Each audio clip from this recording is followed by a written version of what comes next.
पितृदोषा? क्या होता है ये पितृदोषा? मैं मंजूश्री, वास्तु वर्ल्ड मंजूश्री से आपको बहुत ही इम्पोर्टेंट सब्जेक्ट के बारे में आज बताने जा रही हूँ। आज से भाद्रपद प्रतिपदा से अमावस तक पितृपक्ष है और ये पितृपक्ष के बारे में हमें सही जानकारी नहीं होती है। करना क्या होता है?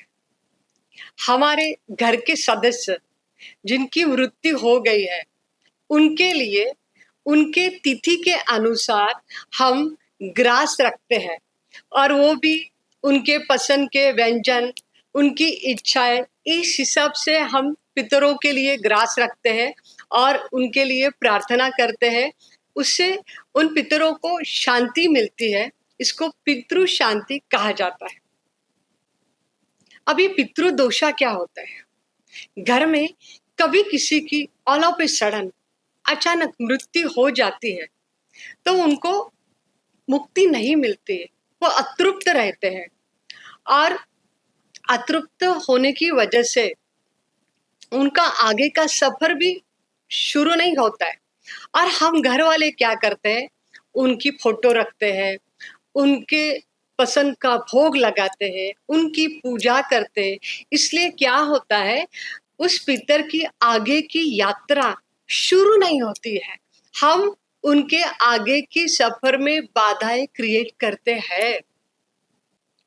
एक्चुअली कभी भी किसी की मृत्यु होने के बाद वो फिर से कभी भी आने वाला नहीं है।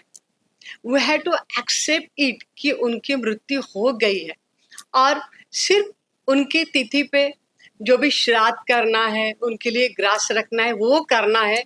लेकिन घर में कोई भी ऐसी बात नहीं करनी है जिस वजह से उनकी जो आत्मा है वो हमारे घर में अटक जाए।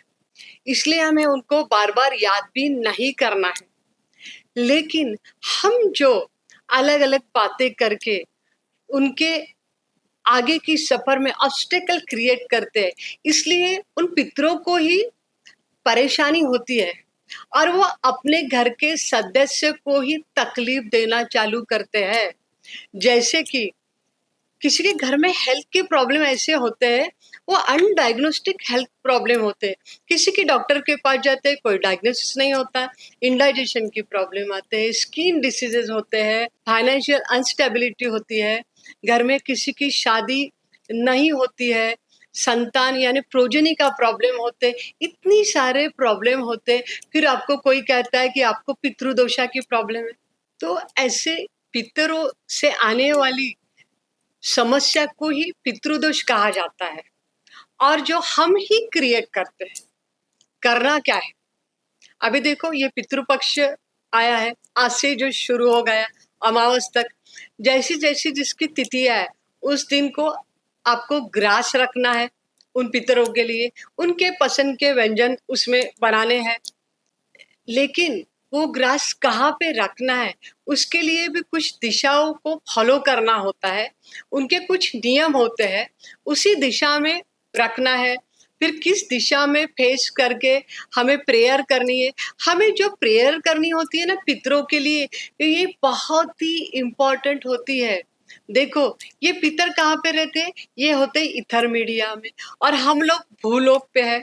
अभी देखो पितरों की कोई भी प्रार्थना भगवान तक नहीं पहुंचती है, इसलिए हम उनके जो रिश्तेदार होते हैं वो क्या करते हैं, वो उन पितरों की मुक्ति के लिए भगवान के पास प्रार्थना करते हैं, प्रेयर करते हैं। लेकिन वो प्रेयर कैसी होनी चाहिए? ये जो प्रेयर है ना वो दिल से आनी चाहिए, उसमें इमोशन होना चाहिए। वो पितर लोग रहते इथर मीडिया में, उनको हमें बुलाना है, उनके पसंद का खाना हमें उनको खिलाना है, उनको शांत करना है। उसके लिए हमारे प्रेयर में इतना दम होना चाहिए कि वो इथर मीडिया से पितर यहाँ पे आए और फिर संतुष्ट होके आशीर्वाद देके हमें जाए।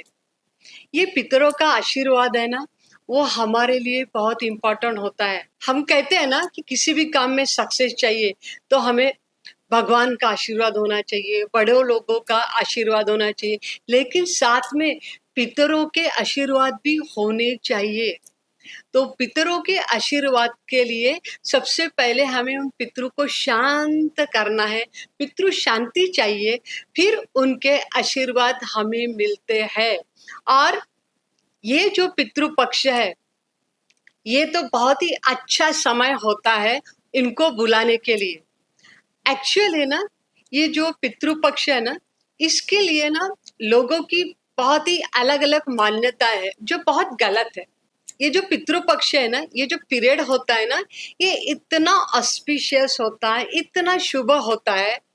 एक तो क्या होता है ना, बारिश हो जाती है, सभी जगह पे हरा-भरा नेचर होता है, फल होते हैं, भाजियाँ होती है, बहुत ही डिवाइन एटमॉस्फेयर होता है। एटमॉस्फेयर इतना अच्छा होता है कि भगवान तो चाहते ही है, भगवान को तो ये समय अच्छा लगता ही है, लेकिन पितरों को भी अच्छा लगता है और उनको बुलाने के लिए ये बहुत ही अच्छा समय होता है। तो ये पितृ पक्ष को अशुभ बिल्कुल नहीं समझना चाहिए। उल्टा अगर हम कोई भी काम करते हैं, इस पितृ पक्ष में करते हैं, तो उसमें सक्सेस ज़्यादा मिलता है। करना क्या है?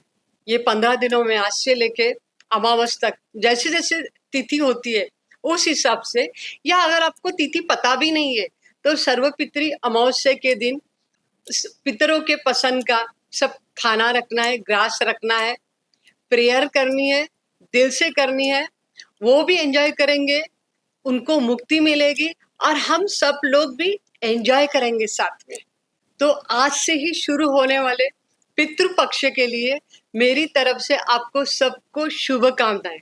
आप भी एंजॉय करें और साथ में आपके पितर भी।